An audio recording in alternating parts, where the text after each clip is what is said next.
Assalamualaikum warahmatullahi wabarakatuh. Perkenalkan, nama saya Afafatika Rahma. Saya dari kelas 1A Farmasi.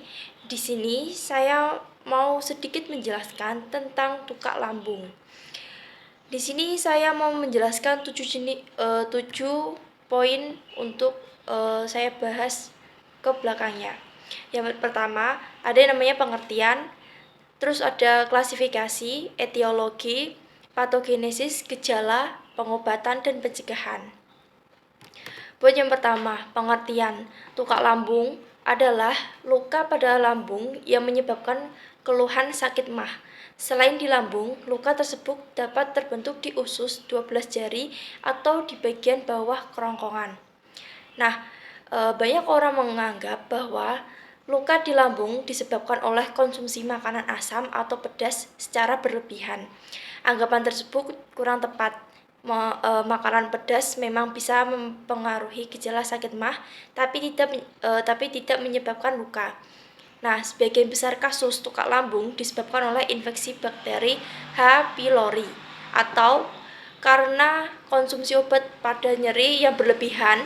Pada kasus yang terjadi, tukak lambung juga dapat disebabkan oleh tumor di lambung atau komplikasi di radioterapi. Nah, selanjutnya klasifikasi. Nah, klasifikasi sendiri di sini ada 3.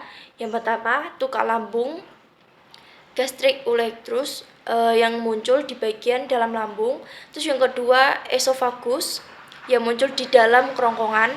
Yang ketiga, tukak duodenum yang muncul di bagian duodenum atau bagian dari usus halus. Terus kita masuk di poin ketiga, etiologi.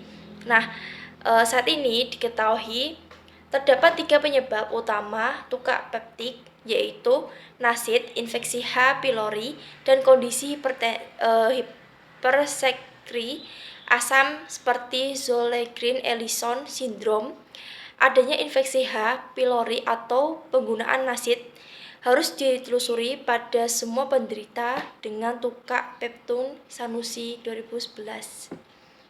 Selanjutnya ada patogenesis.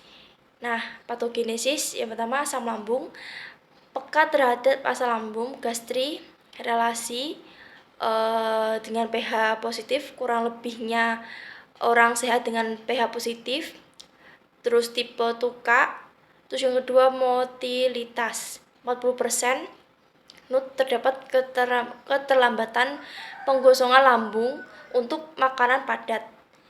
Terus ada tipe dismotilitas, penyebabnya ada kuman, hipolik, reflux gastroduodenal, hormon, DM, dan stres. Nah, terus di sini juga ada gejala-gejala tukak lambung. Yang pertama ada mual dan muntah, perut kembung, sering bersendawa, dada terasa seperti terbakar, hilangnya nafsu makan atau mudah kenyang, terus berat badannya menurun, sulit menarik nafas dan lemas. Nah, terus di sini ada pengobatan. Nah, pengobatan di sini ada endoskopi. Nah, pada endoskopi itu selang kecil berkamera akan dimasukkan melalui kerongkongan untuk melihat kondisi di dalam lambung. Jika diperlukan, dokter gastroenterologi akan mengambil sampel jaringan lambung untuk diperiksa di laboratorium.